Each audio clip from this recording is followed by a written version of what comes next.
Uma Thomas എംഎൽഎക്ക് ഗുരുതര പരിക്കേറ്റ കലൂർ അപകടത്തിൽ GCDA ഉദ്യോഗസ്ഥരെ പോലീസ് ചോദ്യം ചെയ്യും. അസിസ്റ്റന്റ് എക്സിക്യൂട്ടീവ് എഞ്ചിനീയർ ഉഷ, സ്റ്റേഡിയത്തിന്റെ ചുമതലയുണ്ടായിരുന്ന അസിസ്റ്റന്റ് എഞ്ചിനീയർ അനിൽ വർഗീസ് എന്നിവരെയാണ് ചോദ്യം ചെയ്യുക. വേദിയുടെ നിർമ്മാണത്തിൽ അപാകത കണ്ടെത്തുന്നതിൽ വീഴ്ച വരുത്തിയെന്ന വിവരത്തിന്റെ അടിസ്ഥാനത്തിലാണ് നടപടി. അതിനിടെ മൃദംഗാവിഷന് വീണ്ടും നോട്ടീസ് നൽകാൻ കൊച്ചി കോർപ്പറേഷൻ തീരുമാനിച്ചു. SS ശരൺ കൂടുതൽ വിവരങ്ങളുമായി കൊച്ചിയിൽ നിന്ന്. ശരൺ, അന്വേഷണം എങ്ങനെയാണ് ഇപ്പോൾ പുരോഗമിക്കുന്നത്? ഏതൊക്കെ പുതിയ ആളുകളിലേക്ക് ഇപ്പോൾ പോലീസിന്റെ ഇൻവെസ്റ്റിഗേഷൻ നീളുന്നുണ്ട്?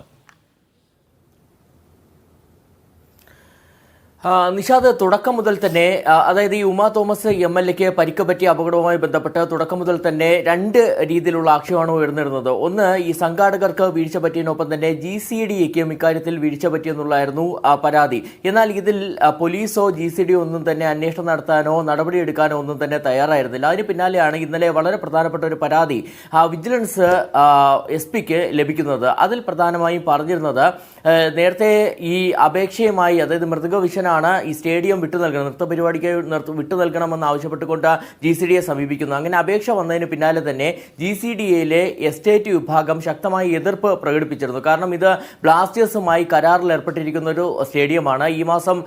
ഈ ഏപ്രിൽ മാസം വരെ കരാറുണ്ട്. അതുകൊണ്ട് തന്നെ ഇത് കായികേതര ആവശ്യങ്ങൾക്കായിട്ട് ഉപയോഗപ്പെടുത്തുകയാണെന്നുണ്ടെങ്കിൽ വലിയ നാശനഷ്ടം ആ സ്റ്റേഡിയത്തിൽ ഉണ്ടാകുമെന്നുള്ളതാണ്. ആ ഒരു എസ്റ്റേറ്റ് വിഭാഗത്തിന്റെ എതിർപ്പ് മറികടന്നുകൊണ്ടാണ് ചെയർമാനായ ചന്ദ്രൻപിള്ള ഈ തീരുമാനം എടുത്തതെന്നും ഇതിന് പിന്നിൽ അഴിമതിയുണ്ടെന്നും ചൂണ്ടിക്കാട്ടിയാണ് ഈ പരാതി വിജിലൻസിന് പോരുന്നത്. അതിന് പിന്നാലെ തന്നെ ചന്ദ്രൻപിള്ളയുടെ പ്രതികരണം വന്നിരുന്നതാണ്. അതിന് തൊട്ടു പിന്നാലെ നമുക്ക് കാണാൻ കഴിഞ്ഞിരുന്നത് അതിലെ ഒരു അസിസ്റ്റന്റ് എക്സിക്യൂട്ടീവ് എഞ്ചിനീയർക്കെതിരെയുള്ള സസ്പെൻഷൻ നടപടിയാണ്. അതായത് അവരാണ് പ്രധാനമായും ഈ സ്റ്റേഡിയത്തിൽ, അതായത് സ്റ്റേഡിയം ഇങ്ങനെ വിട്ടു നൽകുമ്പോൾ സ്റ്റേഡിയത്തിൽ ഒരു നിർമ്മാണ പ്രവർത്തനം നടക്കുകയാണെന്നുണ്ടെങ്കിൽ അതിൽ എന്തെങ്കിലും അപാകതയുണ്ടോ എന്നുള്ളത് പരിശോധിച്ച് റിപ്പോർട്ട് നൽകേണ്ടത്. അങ്ങനെ പരിശോധിച്ചതിൽ വീഴ്ചകൾ സംഭവിച്ചു എന്ന് ചൂണ്ടിക്കാട്ടിക്കൊണ്ടാണ് അസിസ്റ്റന്റ് എക്സിക്യൂട്ടീവ് എഞ്ചിനീയറെ സസ്പെൻഡ് ചെയ്തിരുന്നത്. ഇതിന് പിന്നാലെ കൂടിയാണ് ഇപ്പോൾ പോലീസും GCDയെ കേന്ദ്രീകരിച്ച്, പ്രത്യേകിച്ച് GCDയെ കൂടി പോലീസിന്റെ അന്വേഷണ പരിധിയിൽ വരുന്നത് എന്നുള്ളതാണ് ശ്രദ്ധേയം. രണ്ട് പ്രധാനപ്പെട്ട ഉദ്യോഗസ്ഥരെ, GCDA ഉദ്യോഗസ്ഥരെ ചോദ്യം ചെയ്യാനാണ് ഇപ്പോൾ പാലാരിവട്ടം പോലീസ് തീരുമാനിച്ചിരിക്കുന്നത്. ഒന്ന്, ഞാൻ സൂചിപ്പിച്ചതുപോലെ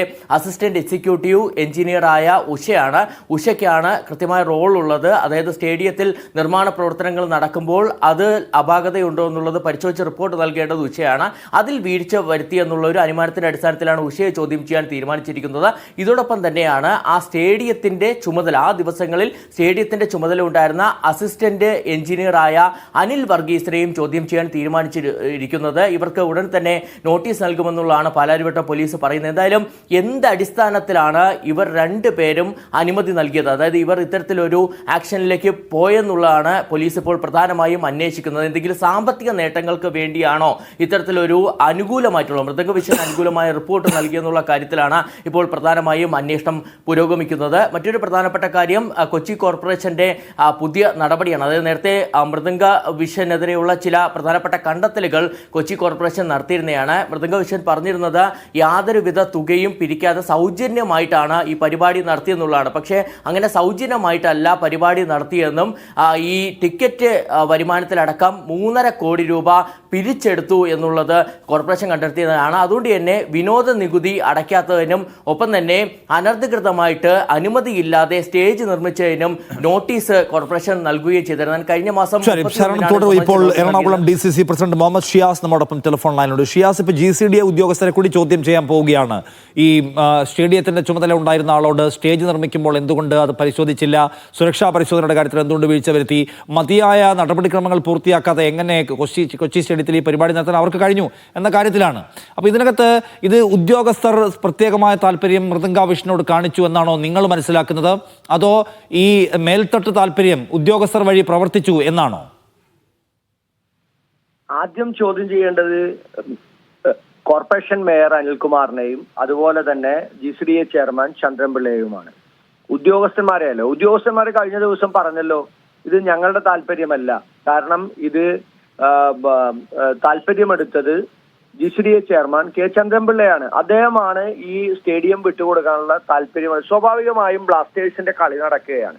ബ്ലാസ്റ്റേഴ്സിന്റെ കയ്യിലുള്ളതാണ് ഈ സ്റ്റേഡിയം. ആ സ്റ്റേഡിയത്തിന്റെ ലക്ഷങ്ങളും കോടികളും ചെലവ് ചെയ്ത് നിർമ്മിച്ച ആ പുൽത്തകടി അത് ഡാമേജ് ആകാതിരിക്കാൻ വേണ്ടിയിട്ടുള്ള നടപടികൾ വളരെ കൃത്യമായി ബ്ലാസ്റ്റേഴ്സിന്റെ ഭാഗത്ത് നിന്നും ഉണ്ടാകുന്നുണ്ട്. അത് പരിപാലനം ഉൾപ്പെടെ അത് നടത്തുന്നുണ്ട്. സ്വാഭാവികമായും ഇത്തരത്തിലുള്ള പ്രോഗ്രാം, പബ്ലിക് പ്രോഗ്രാം ഈ കളി നടക്കുന്നതിനിടയ്ക്കോ അല്ലെങ്കിൽ ഈ സ്റ്റേഡിയം ബ്ലാസ്റ്റേഴ്സ് ഉപയോഗിക്കുന്നതിനിടയ്ക്കോ നടക്കാൻ പാടില്ല എന്നുള്ളതാണ്. അത് പ്രത്യേക താല്പര്യമെടുത്ത് ചന്ദ്രൻപിള്ള കൊടുത്തിട്ടുണ്ടെങ്കിൽ അത് ചന്ദ്രൻപിള്ളയുടെ താല്പര്യമാണ്, ഉദ്യോഗസ്ഥരുടെ താല്പര്യമല്ലല്ലോ. അപ്പോ ഇങ്ങനെ ഒരു ഗാലറിക്ക് മുകളിൽ ഒരു താൽക്കാലിക സ്റ്റേജ് കെട്ടാനും ആ അനുമതിയില്ലാതെ ആ സ്റ്റേജ് നിർമ്മിക്കാനും ആ സ്റ്റേജിൽ ആദ്യ അവസാനം വരെ വന്ന് പങ്കെടുക്കാനും ചന്ദ്രൻപിള്ളക്ക് കഴിഞ്ഞത് തന്നെ അത് അദ്ദേഹത്തിന്റെ വ്യക്തിപരമായ പ്രത്യേക താല്പര്യമാണ്. അതാണ് ഇന്ന് കഴിഞ്ഞ ദിവസം മേയർ പറഞ്ഞത്. ഈ ഉദ്യോഗസ്ഥന്മാരായിട്ടുള്ള ആളുകൾ മാധ്യമപ്രവർത്തകരോടും മറ്റും അനൗദ്യോഗികമായി പറഞ്ഞത്.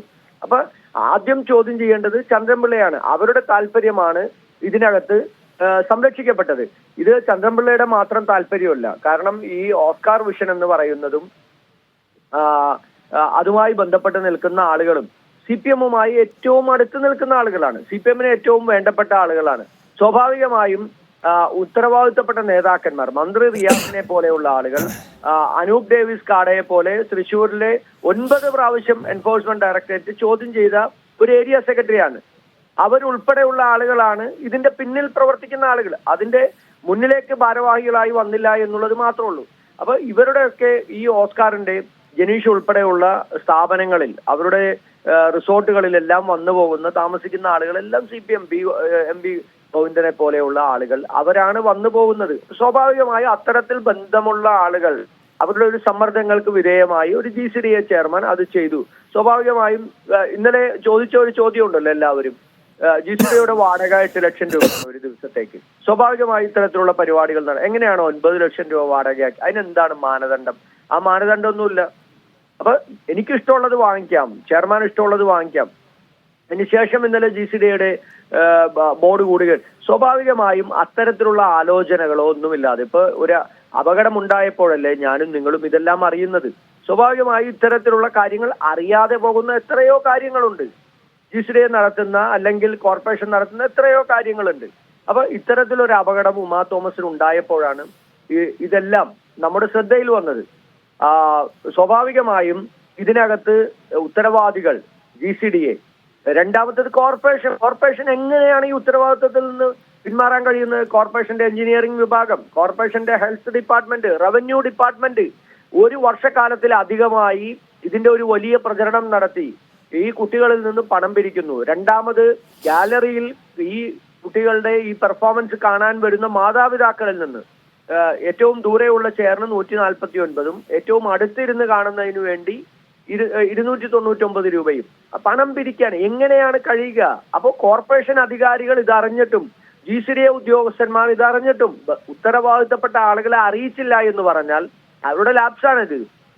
സ്വാഭാവികമായും ഇതിന്റെ മേലധികാരികൾ എന്നുള്ള രീതിയിൽ അവരാണ് ആത്യന്തികമായി ഇതിന്റെ ഉത്തരവാദികൾ. GCDA ഉദ്യോഗസ്ഥരെയോ അല്ലെങ്കിൽ കോർപ്പറേഷനിലെ ഉദ്യോഗസ്ഥരെയോ ചോദ്യം ചെയ്തുകൊണ്ടോ അവരെ പ്രതിയാക്കിയത് കൊണ്ടോ അവസാനിക്കാൻ പോകുന്നതല്ല ഇത്.